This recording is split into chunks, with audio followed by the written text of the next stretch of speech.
6. Yep, it's 6. We're expecting 7, so we're fine. Great.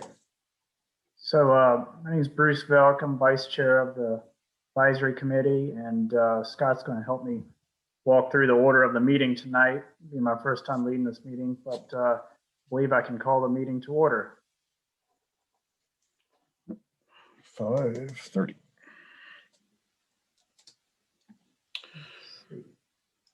And then Scott, you have the online meeting preamble message you have to read to us. Right. Correct? Let me go ahead and do that, and then we can move on to the agenda and the presentation. So, virtual meeting preamble for the Agricultural and Forestry District Advisory Committee. Because of the continuation of the COVID-19 pandemic and the limitations on group gatherings imposed by the governor's executive orders, this meeting is being held by electronic communication means on the Zoom platform. It is authorized by the county's Continuity of Government Ordinance and the Virginia statute signed into law on April 24th, permitting this committee to meet electronically to discuss and transact business necessary to continue its operations. The public has real-time audio-visual access to this meeting over Zoom and real-time audio access over telephone. Both is provided in the lawfully posted meeting notice. Everyone on the phone and attending via Zoom from the public is in listen-only mode. During the public comment period, we'll ask you to raise your hand in the Zoom function, and we'll read your name into the record. You can then state your full name and the magisterial district in which you reside. If you don't know your magisterial district, please provide a general location of your home or business. We'll run through the chat comments first and then take comments by phone. For those on the phone, please use *9 to indicate that you would like to make a public comment. Those on the phone should also state full name and district or general location for your home or business. Each speaker will be allowed up to 2 minutes to comment. I'll go back over the public comment in more detail as we go along. This meeting is being recorded and will be made available on the county's website. That explanation, I will run down the committee roster and ask the members to identify themselves in their general location. Don't need address or specific location. You can say something such as at my home in Albemarle County. So I'll just go down the roster now. Benjamin Bear. Hi, Ben Bear, present from Albemarle County. Ron Goldberg. Here, Earlysville, Virginia. Thank you. Tim Keller. Present in rural Simeon, Virginia. Peter Lynch. I'm present from my home in Albemarle County. Thank you. Ann Malik. Here and on the farm in Earlysville. Great to see you all. Thank you. David Powell, I believe, is not here. Correct. He's absent. Liz Sutphin. Yes, I'm here from Earlysville, Virginia. Thank you. Bruce Vilk. Present from my home in Western Albemarle. And Esther Valkon was unable to make it. So that is the complete roster. Alrighty, thank you all. Bruce, if you're ready, I can go ahead and share my presentation and we can go down the agenda from here. Absolutely. And the next item, I believe, is approval of last meeting's minutes.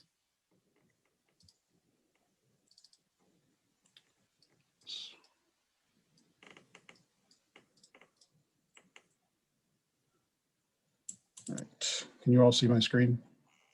Yes. Yep. Great. Yep. All right, so yes, the next item is the approval or review of the minutes of the February 1st meeting. I'm assuming all board members had a chance to take a look at the minutes from last meeting. Since we have a lot of business tonight, I propose someone makes a motion to approve the minutes. So moved. I'll second. Okay, and rather than just doing a voice vote, I'm going to ask that we do a vote by the roster.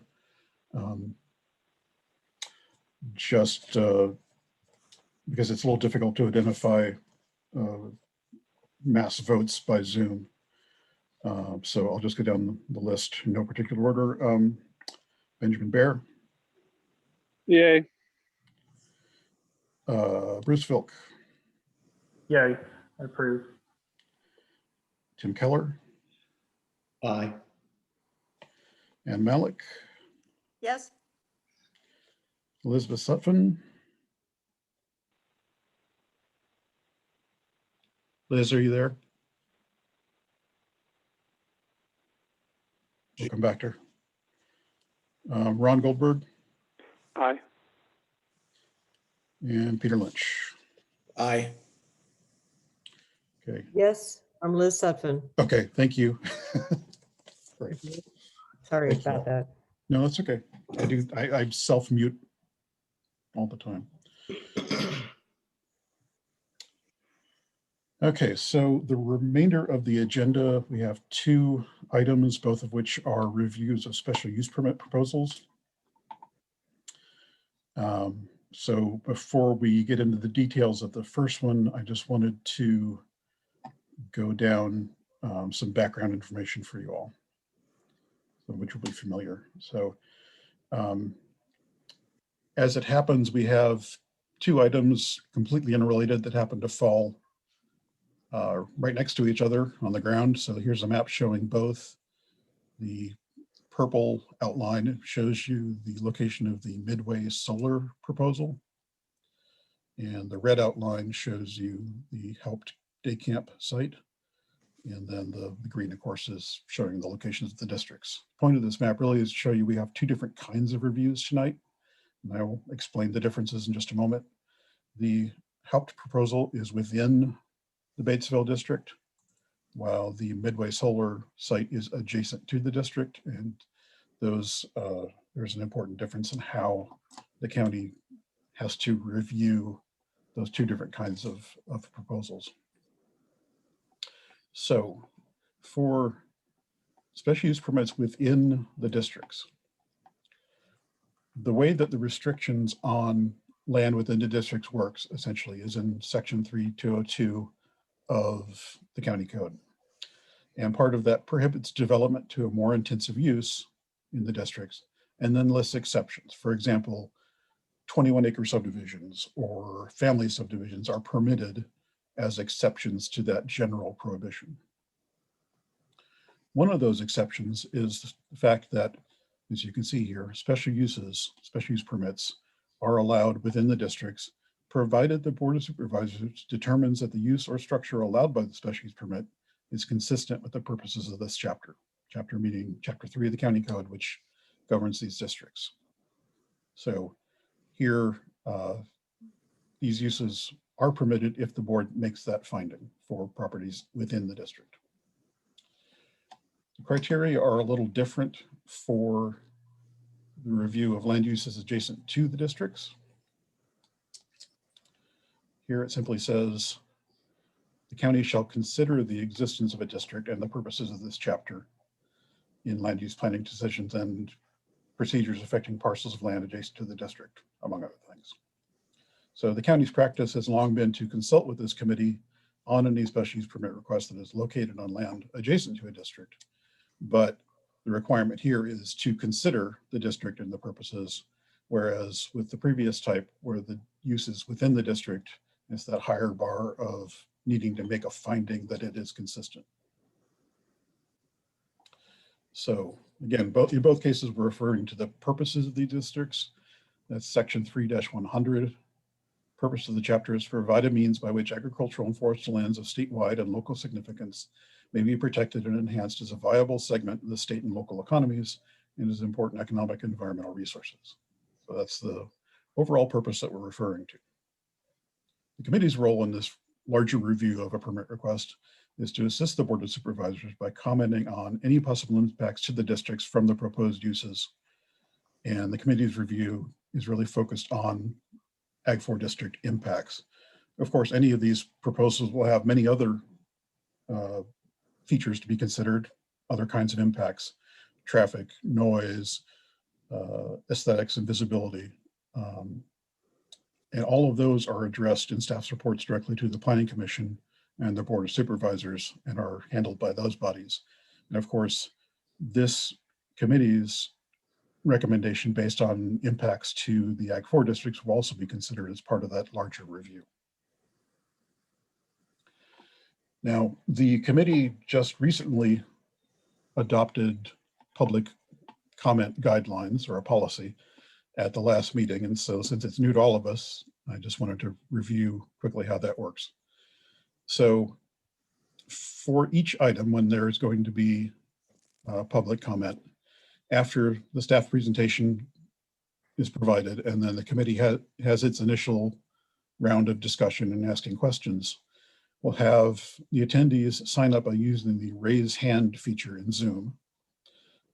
For some people, that'll be at the bottom of the screen on the menu bar. Also on your little video view of yourself, there will be a 3-dot menu, and for some people, there'll be a raise hand feature in that menu. For each member of the public who wants to speak, there's a 2-minute limit, and we have a 30-minute overall limit for each item. And attendees may not transfer their time to another attendee.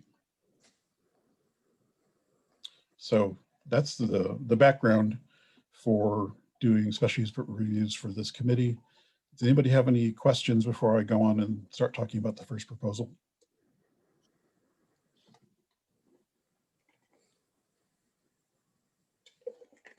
Okay, like not hearing any. Bruce, if it's okay with you, I'll go on and start the Haupt presentation. Sounds good. Thank you, Scott. Thank you. So the first proposal tonight is SB 2021-05 Haupt Property Day Camp. And excuse me a second, while I just move the screen a bit. So this is, again, in the Batesville district. This is a property that has its overall property is 103.56 acres in the Batesville district. Of the 2 parcels you see here, 85-3A already has a special use permit for a limited day camp use. And then the owners now also own 85-3A1, and they would like to add that to the use. 85-3A is under a conservation easement held by the Nature Conservancy. That holder has already been consulted and has stated that they support this use. So I'll go ahead and give you the rest of the presentation about this proposal. Andy Reitelbach, who's the planner who's reviewing the special use permit, is here to answer any questions you might have.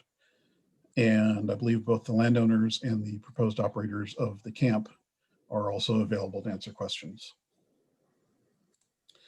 So the changes that is proposed is from the existing special use permit, which permits up to 10 attendees up to 30 days a year without any particular limits on hours or season. The proposed amendment would, first of all, expand from parcel 3A to also include 3A1 and would permit a total of 50 persons, attendees and staff, operating from 9 a.m. to 4 p.m. And again, that expansion. Here's a sketch plan of the use. The entrance is on Batesville Road. This would be a drop-off and turnaround area on the existing driveway here. And then the remainder of the access to the property is all labeled as pedestrian access. So this is the main vehicle impact, sorry. And then there are recreational and swimming and trail areas. If you all have more detailed questions, we can come back to this plan, but that's just to give you a general idea of the layout of what's proposed. So as we've done before, special use permit reviews, we are responding to the more detailed policies laid out in section 3-102 of the ordinance, right after that section on purposes. So for the day camp proposal, under production of food and other agricultural and forestal products, given the limited amount of actual physical development on the property, which would be essentially, bathrooms and a pavilion And then otherwise using the existing driveways, we don't say there is any real impediment to future production uses. This camp use could effectively disappear and the land could go back to ag or forestry production without any real impediment. Providing essential open spaces. Again, there are not significant new roads, structures, land cover changes that are needed to make this use work on the site. So the open spaces in the district would not really be impacted. There's minimal land cover change that would be proposed, just a pavilion to be built. So again, the overall character of the property would not change. It could remain as open or wooded rural open space. In terms of the strong agricultural and forestal economy, we didn't feel that there was any significant impact to that, except that there should be some additional traffic on Batesville Road that could perhaps impact the transportation of agroforestry products on that road. However, this is not by any means daily. We're talking about a use that would happen 45 days a year and only really create traffic for 2 times during the day for the morning drop off and the late afternoon pickup. So the traffic impacts overall are minimal. And then last, under protect and preserve natural resources, retain continuous and unfragmented land. There's no fragmentation that happens as a result of this. There's no subdivision. There's no necessity of major land clearing. So we didn't feel that there was an impact here either. So as the physical impacts of the use would be limited on the parcel in the district, and the traffic impacts are present but minimal or limited, we recommend that the committee advise the Planning Commission and the Board of Supervisors that the proposed use does not conflict with the purposes of the district. I've got a couple of sample motions for you here to look at eventually, but for now, of course, I'll be happy to take any questions. Andy Reidelbach is here, and we can also ask the landowners and applicants if they have any additional information, if you all have questions as well. So I'll stop sharing for a moment. Yeah.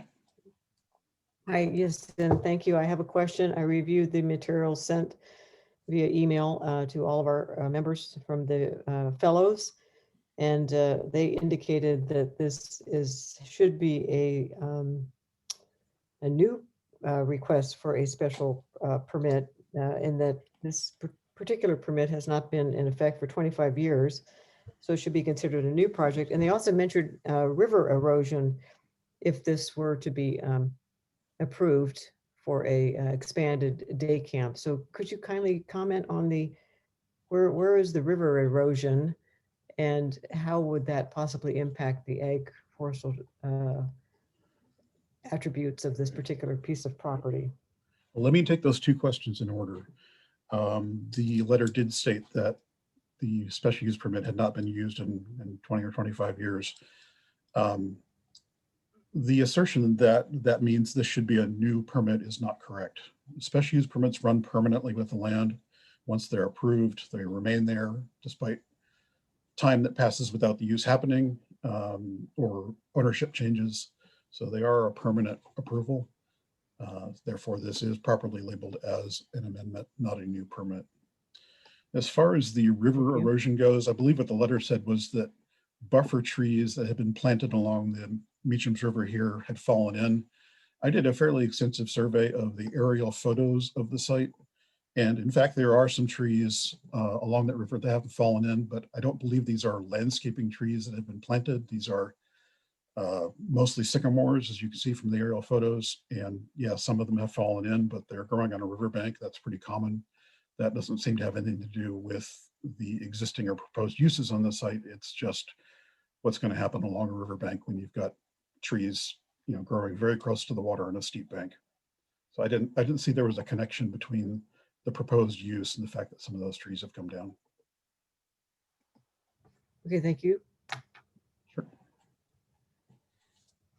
Any other discussion amongst the board? And Scott, we can ask questions of the landowners and the operators, correct? Certainly. Okay.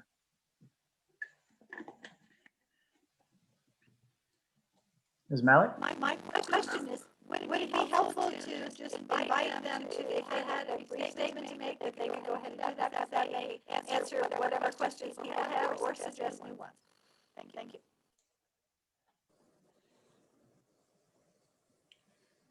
See what's in the chat here. Okay. All right, I don't believe we had asked the applicants to prepare a formal presentation, but of course they're welcome to say something if they'd like to.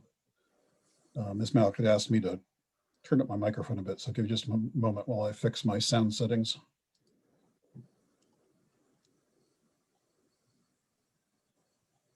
Scott, we also have two attendees that have questions when you're ready for them. Okay, I just want to make sure that all of the, there we go. I want to make sure that all of the committee members have had a chance to ask their questions first. Anybody else in the committee want to have or ask any questions or have any input? This is Ben Bear. I don't have a question, but I did want to state that I am looking to support this. In full transparency, the Hops are neighbors of mine. I know them well, and I know that they would not be doing this if they suspected there being a single negative impact to the land, the wildlife, or the goal of land conservation. You know, the concern about traffic on Batesville Road, that's a legit concern. Batesville Road is a gravel road and it's not in good shape anytime we get a rain, but we're not talking about a huge number of people and not more than 50 days a year. So I think that it's something that would be very manageable for the folks on Batesville Road. And, you know, I also view this, you know, the Hops are, you know, trying to, you know, introduce, you know, the outdoors, the wildlife to the youth in our community. And I think that this is something that creates a lot of good for our community. And, you know, perhaps one of those children walk away with a new passion for land conservation or for the outdoors, and it can be a real winner for the community. That's all I have to say about it. Thank you, Benjamin. Any other board members have any thoughts or questions, concerns? I know you all had a chance to read some of the public input, both sides of this proposal. This is Liz Seppin again, please. Thank you.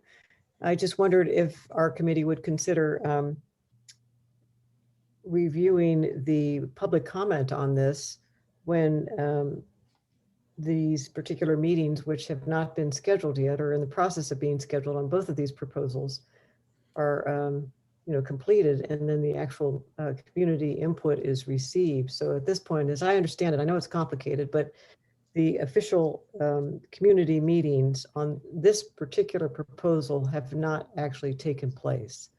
So although I know that our committee has a very limited scope, I do feel it's important that we hear the community input on this proposal and see if it falls within our purview to consider some of the issues that might be brought up by community members, keeping it completely constrained to the Ag Forestal District issues and concerns, not looking at broader things. But I know Mr. Clark said that the committees were in the process of being scheduled, the meetings, but I do think that maybe we should wait until the meetings actually take place, and so that we have a full scope of information to review and consider when we make our decisions.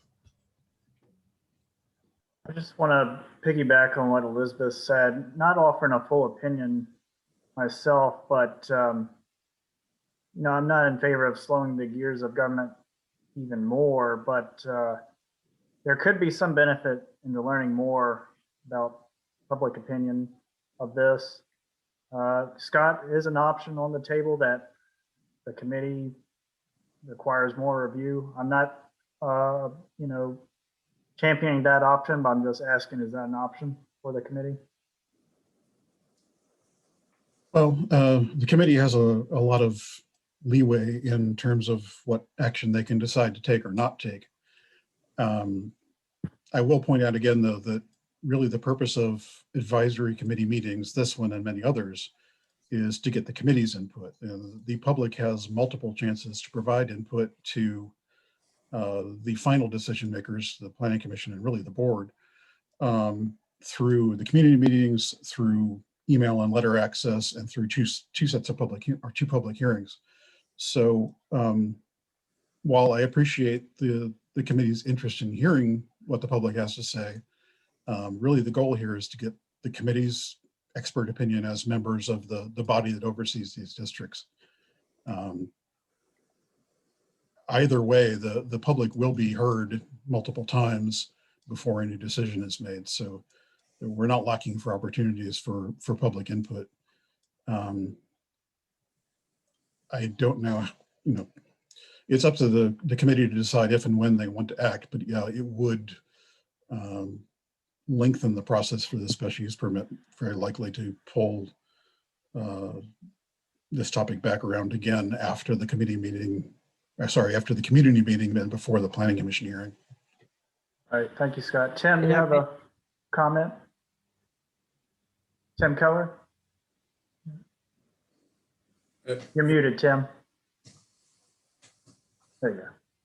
I certainly understand the concerns of community involvement. And as any of you who've been following the Planning Commission, we've had several very long nights recently with a great deal of community input. I guess as with the discussions in this topic last meeting, my sense is that we should be able to speak to the specific, very defined components of the ag and forestal legislation here and be well aware that there will be lots of opportunity for public input at both the Planning Commission and Board of Supervisor levels. And that will actually broaden the issues out a bit further than the constraints that the ag and forestal put on us. But I support whatever the group as a whole wants on this. Thank you, Tim. Elizabeth, you had another point? Yes, thank you for taking my second comment. I would just say that as Mr. Clark stated, we are here as experts, and I don't think we can serve as experts unless we have the full scope of the information, and that includes community input.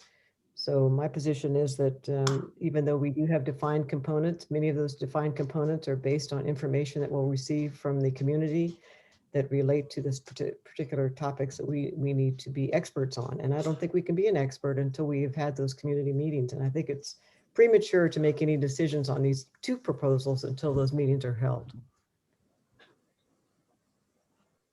Thank you, Elizabeth.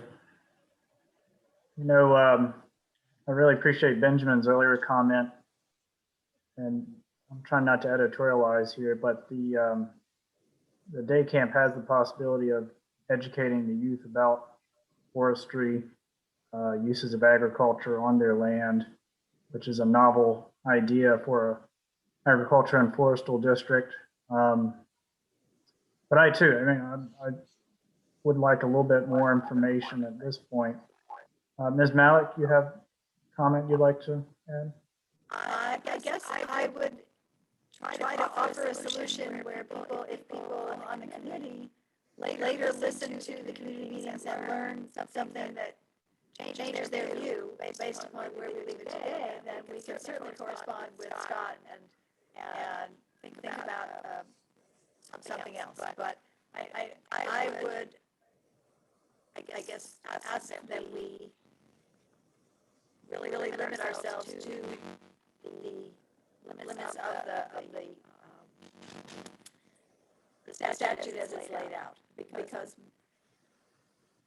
I don't know what the timetable is for the planning commission anyway, about whether there would be time to schedule another meeting, but I guess I would like to make that decision at a later time if it's appropriate, depending on whether people listen to those recordings and feel less comfortable or more comfortable. But I would certainly be able to vote today if others are willing. Thank you.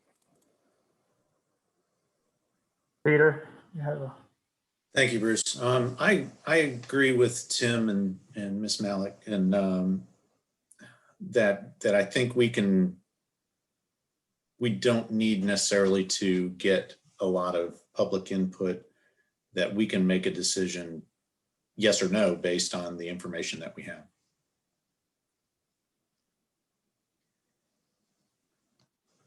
Thank you, Peter.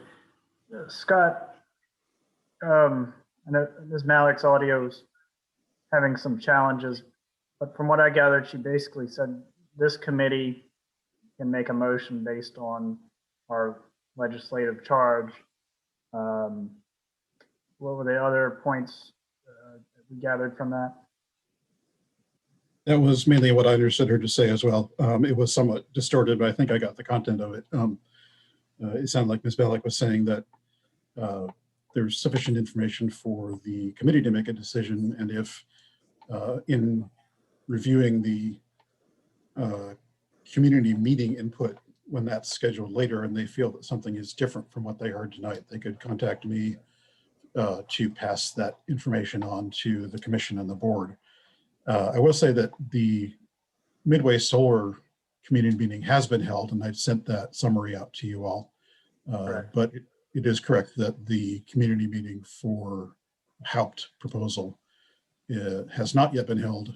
However, I think given the minimal nature of that proposed use, I think you all can pretty handily see what it's about and how it would affect conservation in the district. Peter, do you have another comment? I think that this is an excellent use for a rural area property. And the fact that the conservation easement holder has approved it, I think speaks volumes to it. The nature concerns. Is there any other discussion amongst the board? Not, I'm willing to entertain a motion.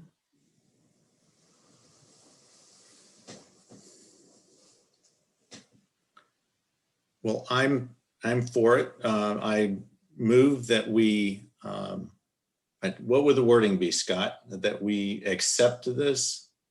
You're muted.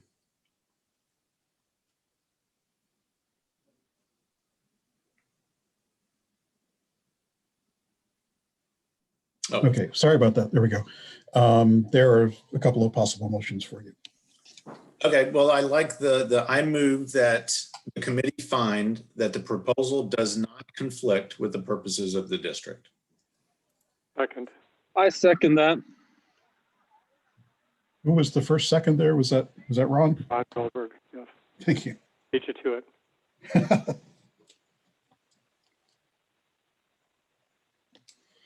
All right, I will go down the roll again so we can just make sure we're hearing the votes. So again, this is the first motion finding that the proposal does not conflict. Ben Bear, Yay, I support. okay, Bruce Filk, Aye, I support. Ms. Malik, Yes, Ms. Sutphin,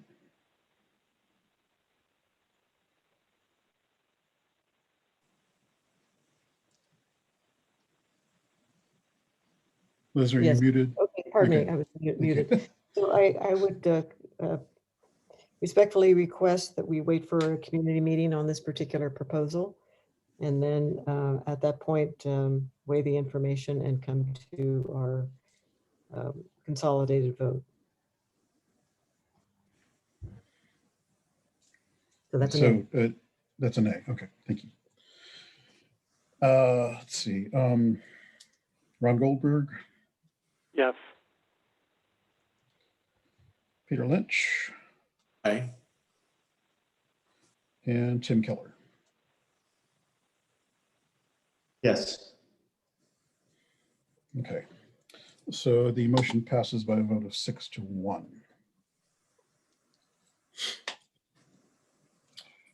All right, unless anybody has any concluding comments, we can move on to the next item. I guess, Scott, I would only add that perhaps we could ask Andy Herrick or Greg Campner to ask for any input they have regarding this dilemma we have this afternoon, so that going forward, we have some more guidance. Certainly, I can work Thank with you them on very that. much. Certainly. Thank you Halps and Mr. Knott for coming. If you have any questions afterward or anything, let me know. But thank you for making the time to come to the meeting. And Andy.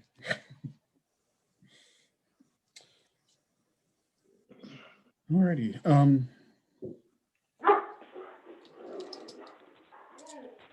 Bruce, are we ready to move on to Midway Solar? Yes, thank you, Scott and staff, for sharing information with that last one. And yes, if everyone else is ready, let's move on to the next one on the agenda tonight.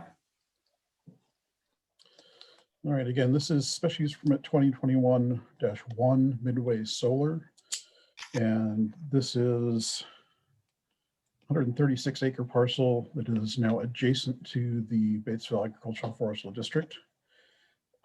We have Bill Fritz, who is the development process manager, who is reviewing this application, and representatives of the applicant here as well. I'll answer your questions in a few moments. In short, this is a special use permit request for a utility scale solar generation facility, a 8 megawatt photovoltaic system, and a 4 megawatt battery storage system for essentially balancing out the power flows from the solar.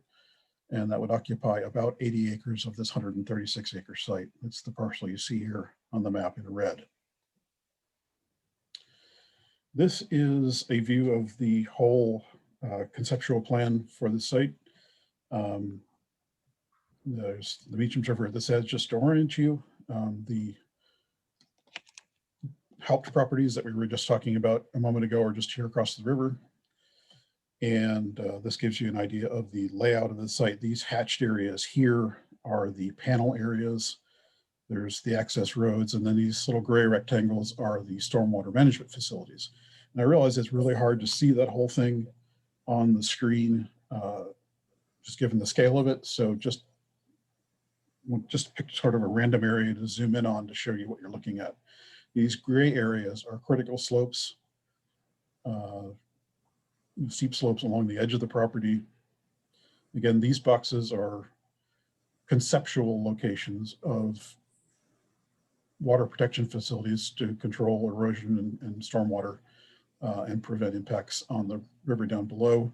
Now that we're zoomed in here, you can see these little boxes are the individual panels, roughly where they would be placed. And here's a legend on this side, just showing what some of these things mean. Again, I realize it's not the ideal way to see this on PowerPoint, but if necessary, at some point I can pull up the larger plan.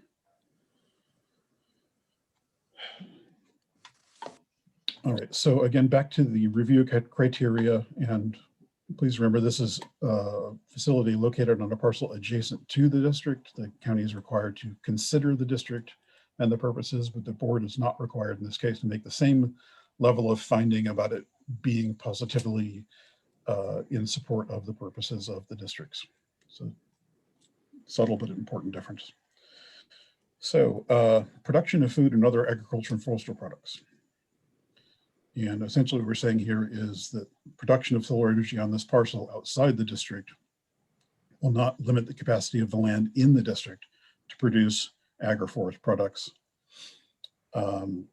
Traffic for construction would be coming via Craig Store Road rather than Batesville Road. So while there are a couple of district parcels along Craig Store, there's obviously more along Batesville Road and toward the north.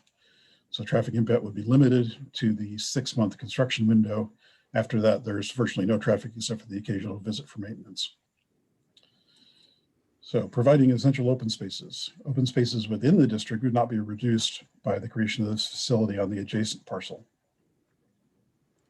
It also would not impact the district's ability to provide water quality and wildlife habitat protection, because all of the impacts would be being created on the adjacent parcel.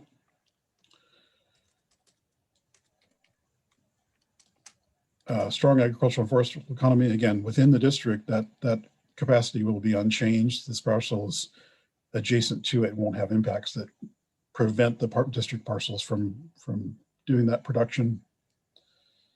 And as far as the final criteria, protect and preserve natural resources and continuous and fragmented land, there's no fragmentation effects on the land in the districts from this use outside the district. I would also point out that at least as long as the solar facility lasts, the parcel itself would not be fragmented. And eventually, the expectation is, whether it may be 30 or 60 or more years from now, these solar facilities can be removed and are required to be removed by typical conditions imposed by the county, so that even though this isn't really the issue of tonight's meeting, even the land that's outside the district can go back to agricultural production after the facility is gone. So given all that, staff recommends that the committee advise the board and the commission that the proposed use does not conflict with the purposes of the Ag 4 districts. Again, here's some motions and a map, and we'll be happy to answer any questions. Bill Fritz, the reviewing planner and development process manager, is here. And we also, I think, have a few different representatives of the applicants. So we've got lots of resources to answer your questions. Thank you, Scott. And I just want to reiterate for the board and others present, this property used to be in a AFD, and it has since been removed.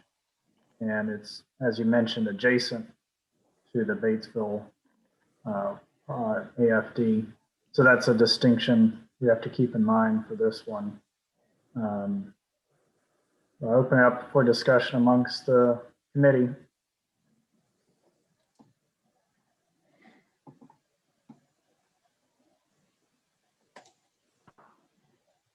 Let me stop sharing for a moment so you can all see each other.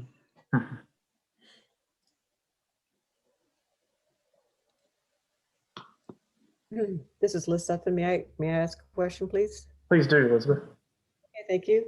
I have reviewed the public comments, the limited comments that were provided by Mr. Clark.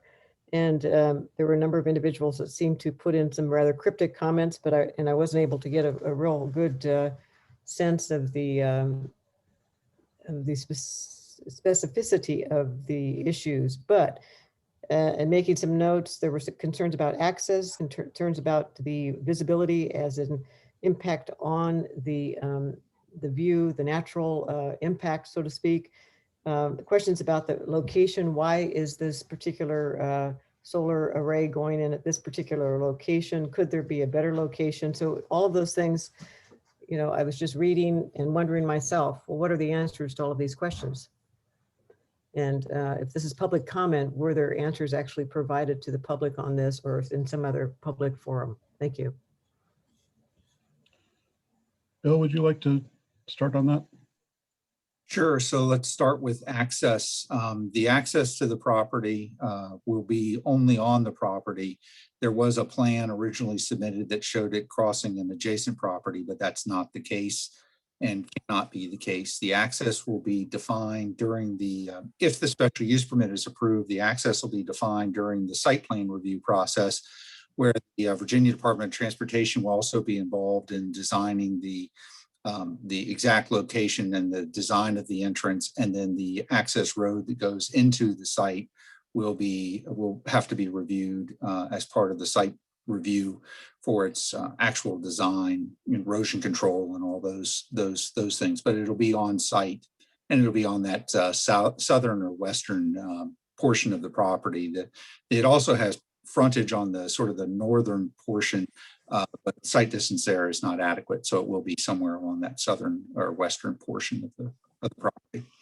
The next question you asked, I believe, had to do with visibility being analyzed as part of the special use permit application, and it will be something that the Planning Commission and Board of Supervisors will need to resolve in terms of the visual impacts that this might have on adjoining properties. It's something that has been discussed and we continue to evaluate. The other question is other locations. Solar energy systems, by their very nature, need to be located along power transmission lines because they need to be able to tie into the grid. So they're somewhat physically limited in their location because of that. But the analysis on any special use permit application is not whether or not this site is better than that site. The analysis is this site appropriate, yes or no? That's the analysis we're doing there. And I think that's all the questions you have. If I've missed one, please let me know.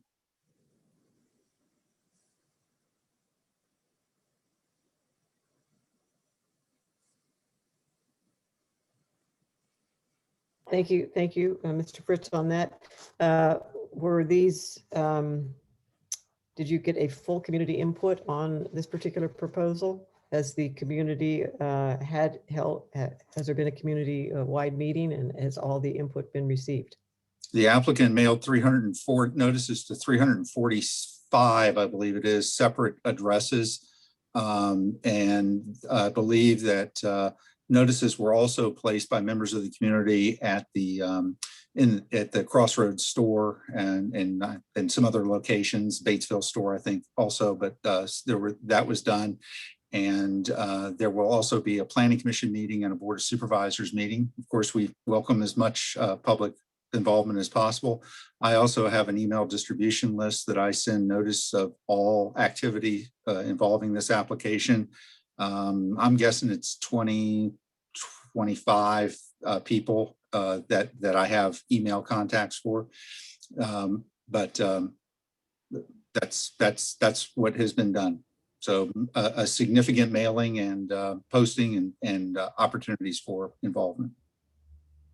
Not all of which we, as a committee member, the AFD, have seen. As I gather, we've seen a few cryptic comments that were sent via email that didn't really have any sense of a large number of people, and all of our group was given that a couple days ago. But I didn't see anything of the volume that you're expressing there of 345 respondents, or even a portion of those. We only got. It wasn't 345 respondents. The applicant sent No. notice of the community meeting to 345 specific individuals, asking them if they wanted to participate in the community meeting. And at the community meeting, I want to say there were 30 or 40 attendees at that meeting. I don't have the exact number in front of me. Okay, of which we got a few of the comments, right, Scott? We didn't get certainly 30 to 40 comments back. We got just a couple that we looked at. The comments you got were notes that I took during the meeting, and it was notes that from every speaker, everyone who spoke. I put some sort of a comment for them, and they were just my notes. I will say that the full meeting can be viewed online. If you'd like to view the entire meeting, it's available online. If you go to the county calendar, the meeting was held on February 23rd. And if you go to that date, you can actually watch the entire video, just like you can of this meeting once it's done. It'll be posted online. So, pardon me for turning this now to Scott. So Scott, because this is an adjacent to a district, an AFD district, we shouldn't be really looking at the sort of visual or scenic aspects associated with AFD districts for this particular proposal, as Ms. Malik had mentioned in the previous meetings, where this is an important part of our job, is to look at what is the impact, the visual sort of scenic impacts on the ag forest districts. Because this is adjacent, it doesn't get the same kind of scrutiny that an actual ag forestal district would get in terms of that scenic district. Is that correct, Mr. Clark?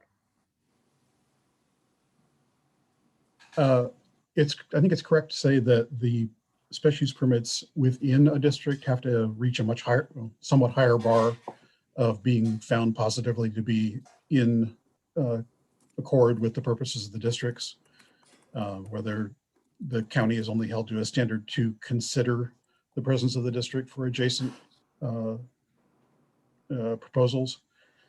I haven't seen a lot of proposals in the past that would have had impacts on the district's ability to protect the land, to protect its capacity to produce agricultural or forestry goods that were scenic in nature. Typically, we handle scenic impacts and related matters as part of the larger special use permit review. I suppose if someone could make a case that somehow the view of in some sort of facility reduce the capacity of the district to produce goods or protect water supplies, for example, then the committee is free to make that statement. I'm not sure I can see how that would work in this case. Well, I recall from our last meeting in February, we consider this very seriously for the valued ecological resources for aesthetic purposes. So aesthetic purposes are something we're, as I understood anyway, that we're supposed to be, front and center for our Aesthetic viewing. purposes are among the purposes of the districts.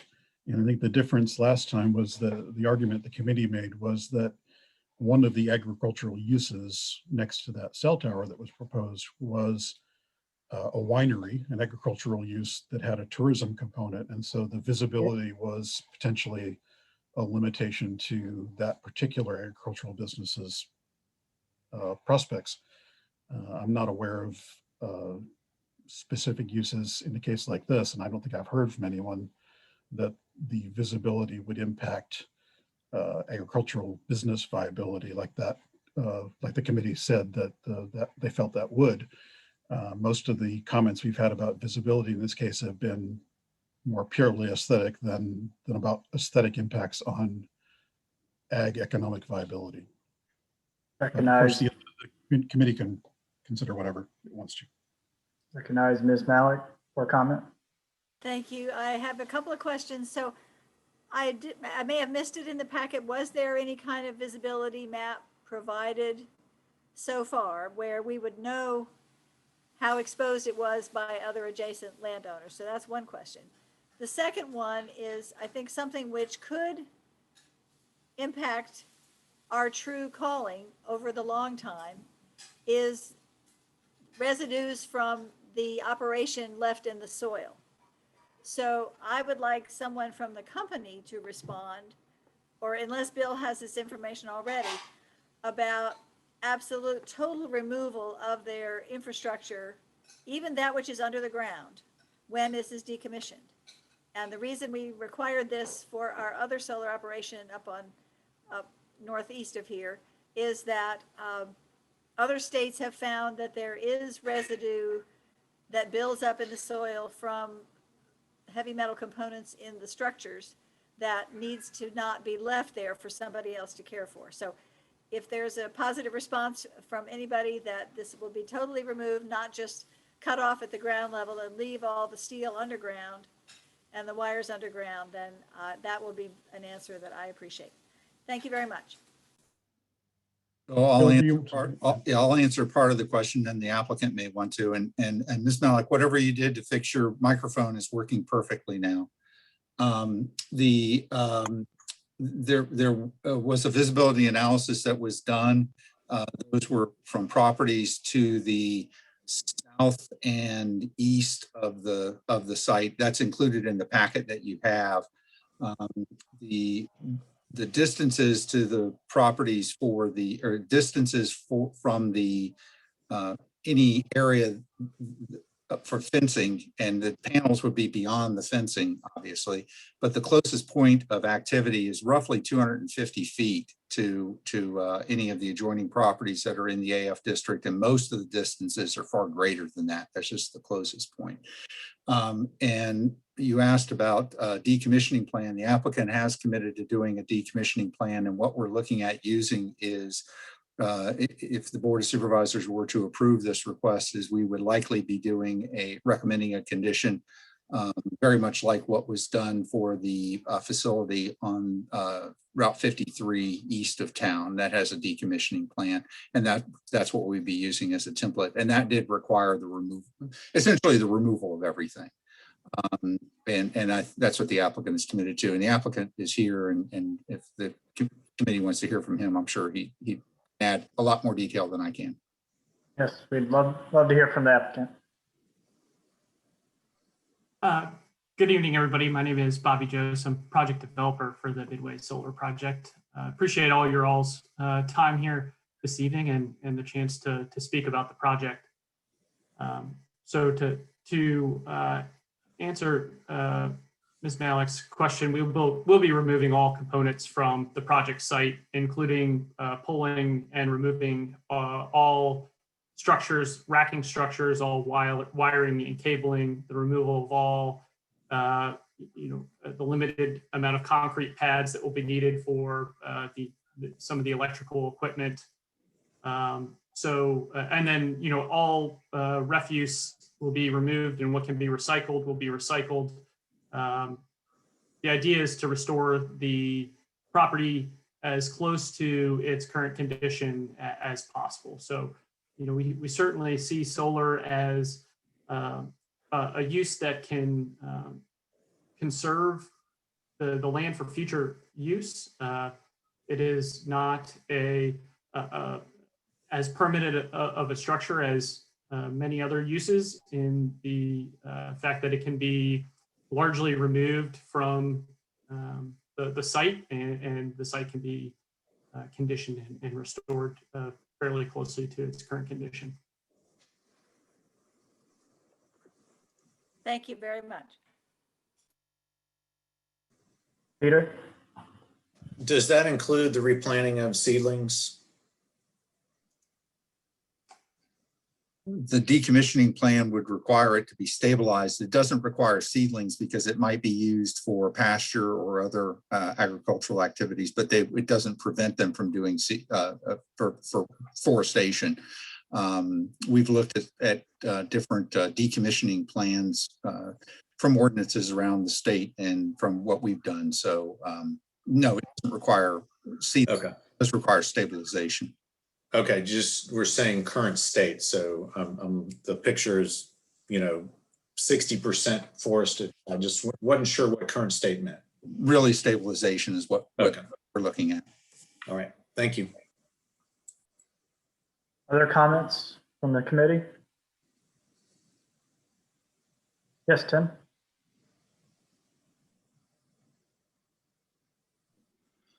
I share the concerns that you and Ms. Sutphin have about the constraints that are placed on us and how we need to adjudicate these issues. I will say that while I'm within this tight set of constraints, I'm supportive of this.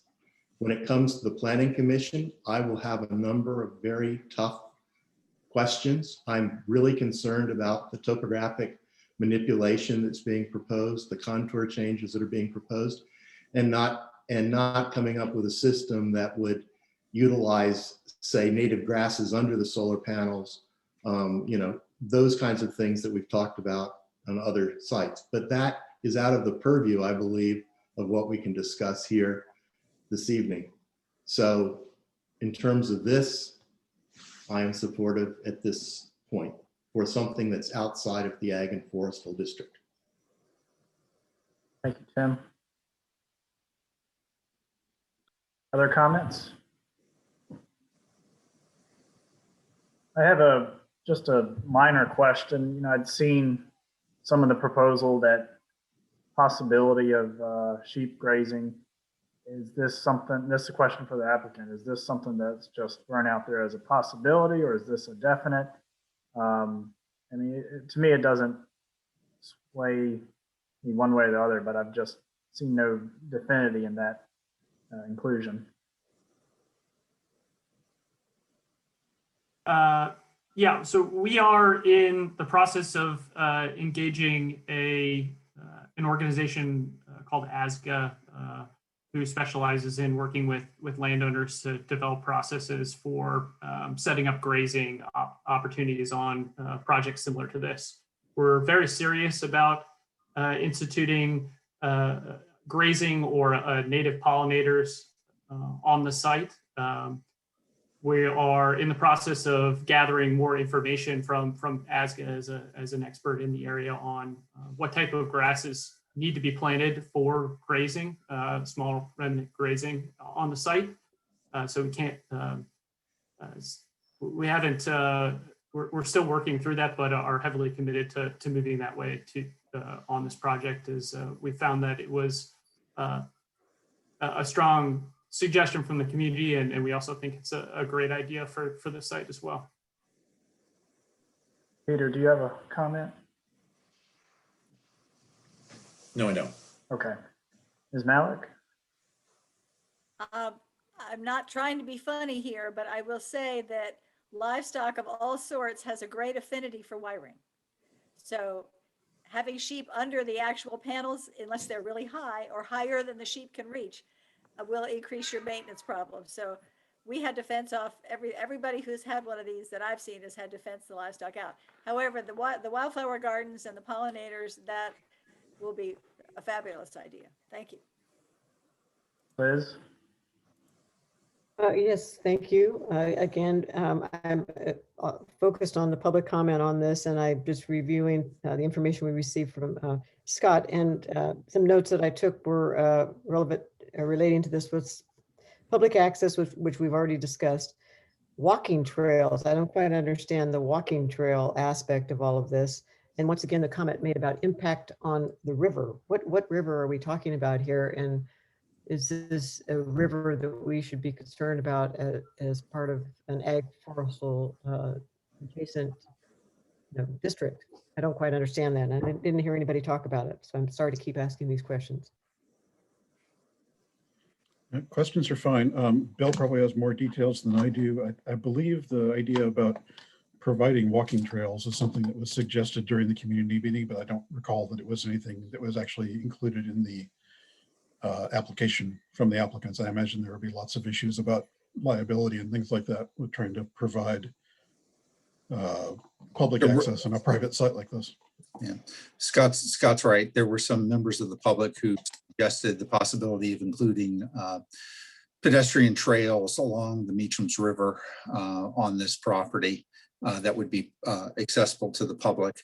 And the concern about impact on the river really dealt, at least my understanding about what was talking about there, was largely on the impact caused during construction and runoff post-construction. And that's addressed through the erosion sediment control plans and the water protection ordinance requirements. And you saw some of that conceptual information, which is conceptual at this point, conceptual information about location and design of stormwater management facilities. That will all have to be analyzed further, and they'll have to meet the water protection ordinance regulations, both during construction and after construction, and during the decommissioning plan or decommissioning action. Yeah. Very good. Thank you. Thank you, Bill. Scott, in terms of order, public comment for this particular one, is this after our vote or after committee discussion? Sorry, I was muted again. The intention was to give the opportunity for the public comment before the vote. So if you all are done with your immediate questions and we're ready for the comment phase, we can go ahead and move to that now. Any other questions or comments from the committee? I think that'd be a good idea to have the public comment. And Scott, may you remind the public of the rules and the time limit that's been spelled out by the committee. Sure, yeah. Again, everyone, if you're interested in commenting, I see we have a couple of hands raised already, but please use the raise hand feature in Zoom, which will either be located at the bottom of your Zoom screen among the menu items, or on your video image on the screen, there's a 3-dot menu at the top right, and you should be able to click on that and find a raise hand feature as well. Once you've done that in the order that you've signed in, Carolyn, our recording secretary, will let you know when it's your turn. And if you can just say your name and your general location, and then you've got 2 minutes to speak.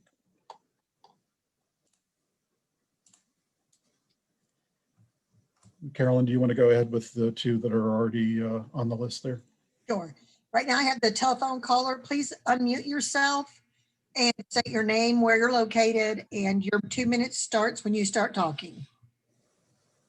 Hi, I'm Marianne O'Brien. I live at 6818 Batesville Road. I contacted Andy Riddlebach twice and Bill Fritz, and I tried to find out as far as the Haupt situation. How many vehicles do we expect to go past my home on the gravel road each day in morning and night with 50 people? Because there's only like 30 houses on this section, the unpaved section of Batesville Road. So that strikes me as something I would really like an answer to. And I'm sorry that you all chose not to ask for people's questions before you took the vote on that issue. Thank you. Actually, thank you for pointing that out. We did miss the public input that we should have done for the HALP. So I understand this is about the HALP proposal and not about Midway. Let's see, Andy, are you still there? Could you give a little bit more detail about the applicant's plans as far as planning, or sorry, transportation and drop off and all that? Yes. So the applicant has indicated that there will be a proposed maximum total of 50 participants, students and staff proposed for the day camp. In addition, in the project narrative, the applicant has indicated that they are looking into doing some sort of carpooling or bus from central points in the county to carpool those participants to the helped property, the site of the day camp, to reduce the number of overall cars, both in the morning and in the afternoon periods.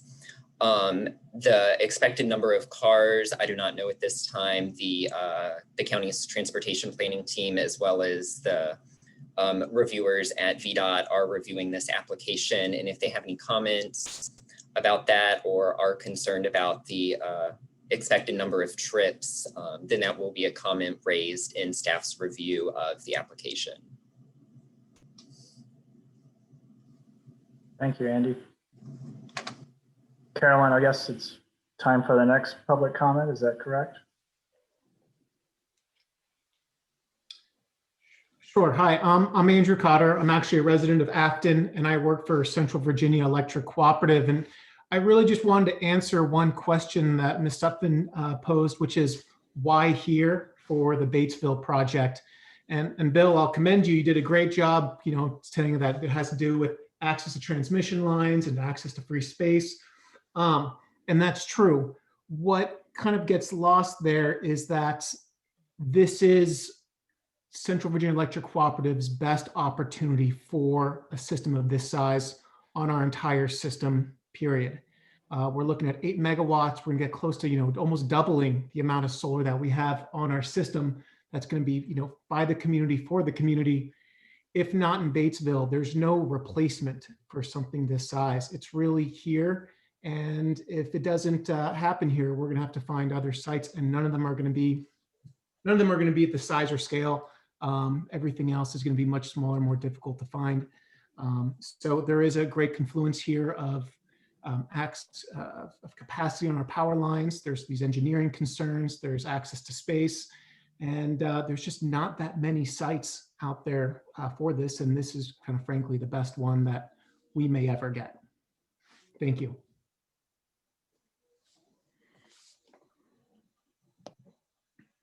Thank you. Carolyn, is there another, I believe there's another in line for public comment? There's two more. Next is Studholm. 1 second.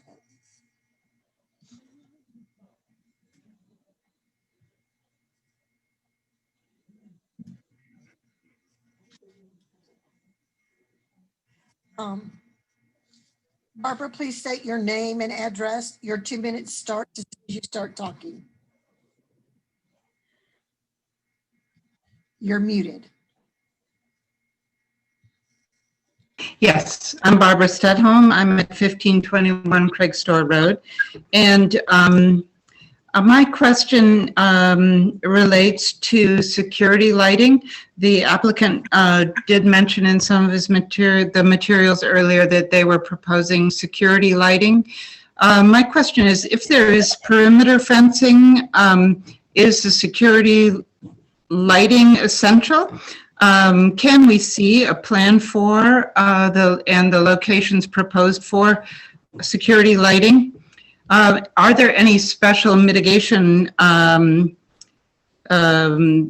plans in place for light pollution at night? And I think, Scott, you were considering what impact this could have on the sort of natural world. Light pollution, especially at night, has a really serious impact on migratory birds. And so that is, it's a major question, not just for our view shed, but for the natural world. Thank you, that's all. Bill, you and I had talked about the proposed lighting condition you were thinking about. Could you go over that real quick, please? Yeah, this was a concern raised by the during the community meeting also, and I've talked to the applicant about the county. Let me back up. The county, during the special use permit application, the county has the opportunity to impose conditions to address potential impacts, and we are looking at should the Board of Supervisors choose to approve this request, a condition that would limit lighting to during times of maintenance only.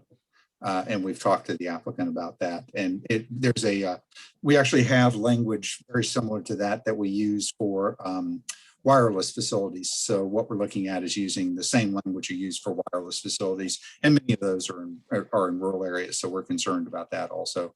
And then, yes, there are mitigation techniques that are required for any lighting that is installed. So we are looking at some conditions to mitigate lighting. And I'd like to take this opportunity, if I may. I don't think I have Barbara Studholm on my list of contacts. If she'd like to send me her email, I would be send me an email. I'd be happy to add her, keep her informed of anything that's going on. My address is bfritz@albemarle.org. Thank you, Bill. All right, next we have Elizabeth Williams. Elizabeth? Yes. Start as soon as you start talking. Oh, thank you. I'm Elizabeth Williams, and my property is 6793 Batesville Road, and part of my property is contiguous with the solar panel property. And I've been living along the Meachams River. That's the river that's impacted by this. It runs along this for about 36 years. And this property has a history of prior logging and livestock. And the Meachams River is a compromised river with pollution primarily from sedimentation. And I've mentioned this at the community meeting, or actually in a note to Bill Fritz, and he responded. And I hear what you're saying, that there will be, but I am still concerned that the Meachams River, rather than being improved, which is what we're hoping, that the water quality will actually get better, I'm concerned that it will not get better. And so I just want to say that I hope that the county and the community will watch this very closely. You know, solar farms are known to impact the water around them with increased sediment. So I'm glad that's being addressed, but really this property has been the site of a lot of sedimentation. So I continue to be concerned about how it's going to be used. Thank you.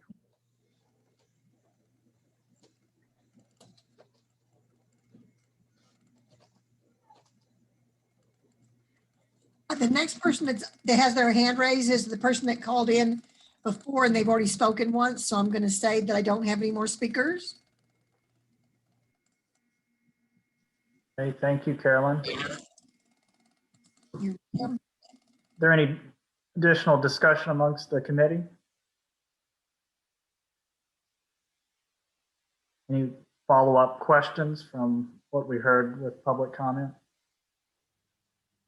To what we heard. Yes, Liz. Yes, thank you. Just a matter of business procedure, please. So I heard two things, which I wondered if and when they'll be addressed. One is the question of light pollution. And I heard that this is being looked at to limiting light pollution to the time of maintenance, but no definitive, outcome on that yet. And my question is, when will that actually be addressed in a concerted manner? And when will that actually, will there be information on that to resolve the public question? The second point would be the question of the the water and the sediment. I did hear that there was a work going on at the county level to address this, but then once again, when will this be actually definitively addressed? When will the information be available to the public on the outcome of this particular proposed solar property on water and sediment? So those are, you know, in my mind, those are very important things. They're important for the Ag Forestal District decision on this and our committee members.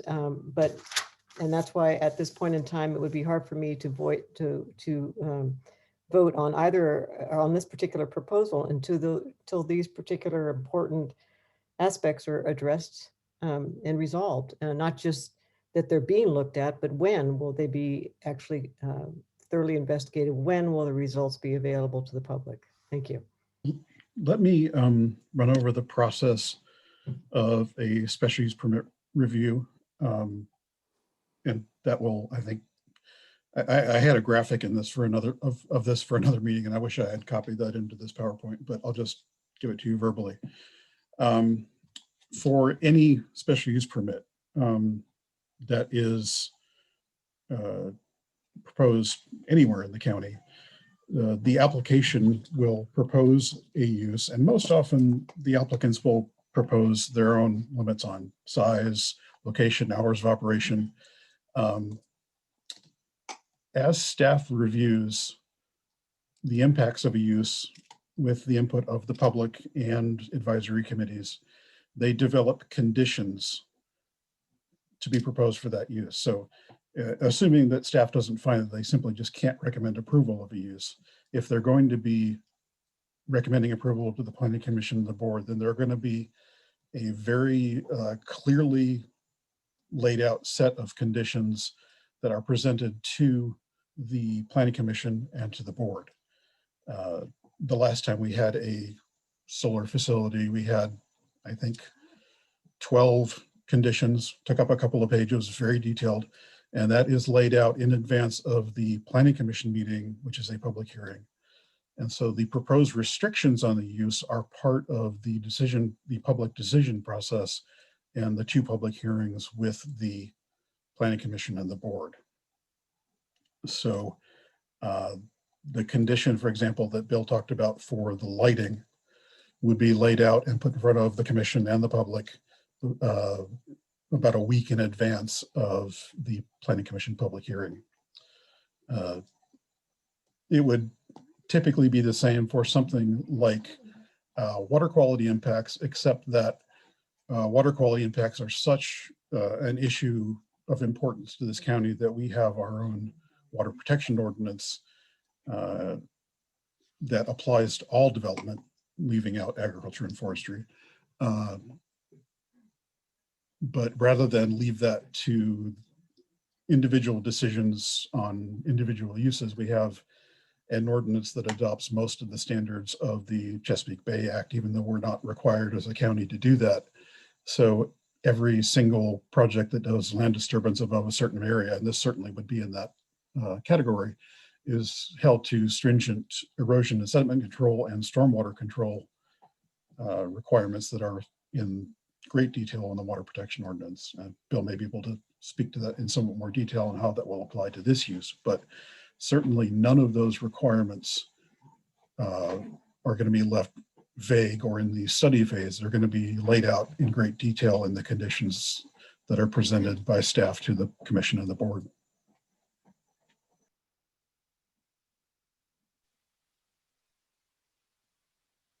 Thank you, Scott. Bill, do you have anything additional to add to what Scott said? No, the only thing I would add is that I've encouraged people to send their comments in so they can be included with the packet that goes to the Planning Commission. Scott is exactly right. We will recommend conditions. We will recommend conditions whether we recommend approval or denial. Even when we recommend denial, we also include conditions in the event that the Planning Commission or board wants to if the commission wants to recommend approval or if the board wants to actually approve. And it also should be noted that the conditions, sometimes people will look at the conditions and they'll say, well, where are the regulations for water? And they aren't conditions because they always apply. So the conditions are only things that are not covered somewhere else in the ordinance. So if the ordinance addresses stormwater quality, and it does, then that would not be a condition because it applies. You don't say anything. Just like saying you have to get a VDOT entrance permit. We don't say that, you have to do it. So I hope that answers your question. If somebody else has a question, I'm happy to answer it. Thank you, Bill. Ms. Malik? Oh, excuse me, one thing. Sure. Sorry to cut you off there. I would also point that there's time between the Planning Commission and Board of Supervisors. So if the Planning Commission makes recommendations, so if we go to the Planning Commission with a set of conditions and the Planning Commission says, well, we think this condition should be modified this way, or we think this should be added, we can add and modify conditions before it goes to the Board of Supervisors. So there is time between the Planning Commission and Board of Supervisors for issues that come up from the Planning Commission to be identified and addressed. I just wanted to point that out. Thank you. I was just going to add that because of the concerns of the dark skies that others have raised and members of the committee have raised, we also have an ordinance for that. So this is not a blank page where we later negotiate how bright it's going to be. There are pages of regulations already in effect that they will have to meet about the down lighting, not up lighting, and the darkness at the boundary of the property. So I want people to feel reassured that there may be stronger requirements put on at the PC and the BOS, but there is a baseline of strong control already. Many of us want to see the dark skies ordinance strengthened and improved and modernized, but we have a good one to start with. Thank you. Thank you. You know, Liz and I and other committee members have reviewed the public comments, and that was a reoccurring theme about the lighting. And I just want to make a comment. I hope the applicant does hear that, and I'm sure it could be accommodated to the ordinances and even beyond if possible. And Liz, by the way, thank you for your questions, because I'll guarantee you that many other board members may have the same questions. So don't feel bad about asking. Keep them coming. Are there any other discussion points or questions? Tim, you have a question or just a I was thumbs up? supporting your comment. All right, right. I believe the applicant had something you wanted to add. Right. Great. Yeah, I just wanted to clarify here regarding the lighting. We are committing as far as the condition for the CUP to utilize only lighting during maintenance, which generally maintenance on these facilities are only conducted during the day. So you can infer that the facility will exist in almost exclusively a lights off condition. Thank you. There's no other discussion. I propose motion on this property.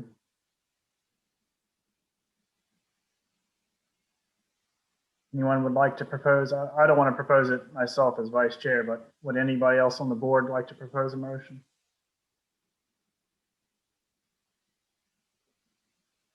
Thank you, Scott.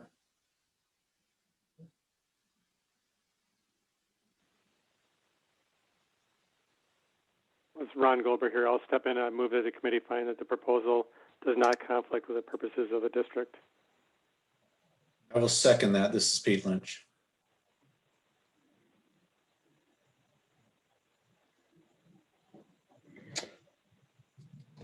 Scott, we can do a roll call for the votes.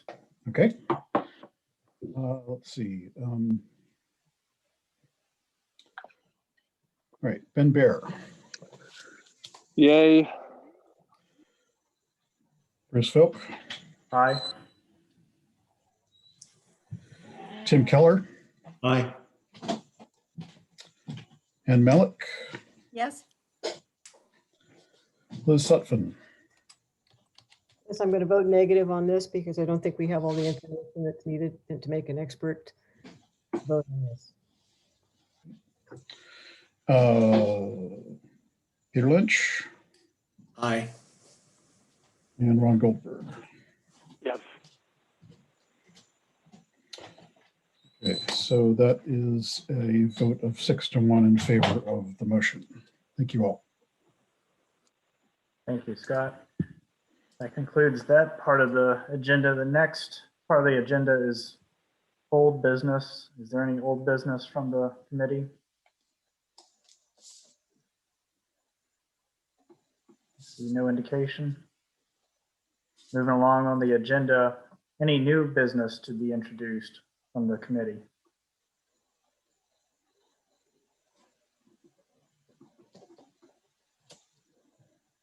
See none.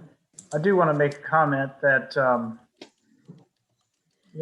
we as committee members do try to strike a balance of listening to the public comment, whether written or verbal, researching in advance of the meeting what we have before us, while also making a decision during the meeting time.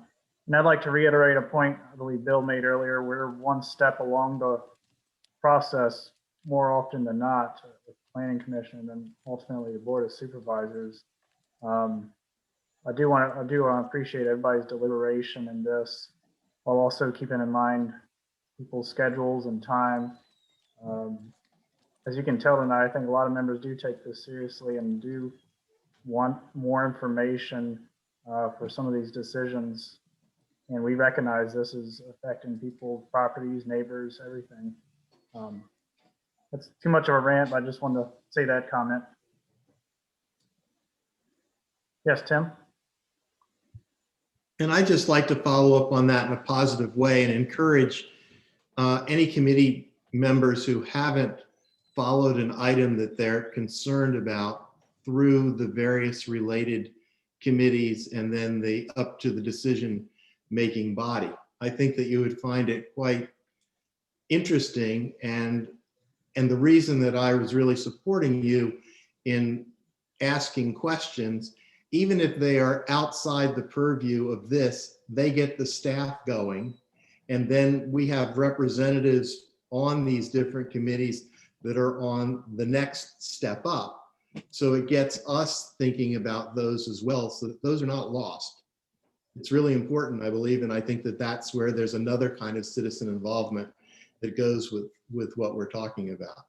But it's pretty easy now to be able to go online and actually search for the item that you want to follow and not have to listen to the full Planning Commission meeting or the full Board of Supervisor meeting. So, and in some of these that we've had, because of entrance corridor as well, there has been an ARB component to some of the things that we have seen. Bill and Scott, are there other entities as well that some of ours go before? Because it's just fascinating to me sitting on the Planning Commission and seeing that we're getting input from multiple different entities, each one with varying degrees of public comment along the way. I believe the ARB and this committee are the main ones that are mandated to take a role as advisory committees on SP processes when the sites fall within their area. There's probably cases where we've also consulted with the Historic Preservation Committee, Broadband Authority, Bill, maybe others. Go to the State Scenic Stream Committee before in Richmond. Yep. So anyway, that just to reiterate your point, I think that all of this citizen involvement, whether it's serving on committees or whether it's taking the time to respond to what they read in the papers or the letters that go out that Bill was speaking to, it's what this democracy is about, and no one's voice should ever be curbed. We should all listen, but at the same time, we need to put it in the context of what is really the purview of each of these committees. Not bad to ask questions beyond that, but to realize that often those are not really what we're supposed to be taking into account in our vote. Points. Thank you, Tim. Ms. Malik, you have a comment? No. There's no other new business or other comments from the committee. I propose we adjourn. Does that require a motion, Scott? Yeah, somebody not the chair of the meeting should make a motion to adjourn. That motion does not require a second. So moved. I'm, All right, thank you all very much for your thoughtful input and all the time you've put into these proposals. Thank you. Thank you, everybody. Be careful. Good night. Good night. Night. Thank you. Good Thank you all night. for your time.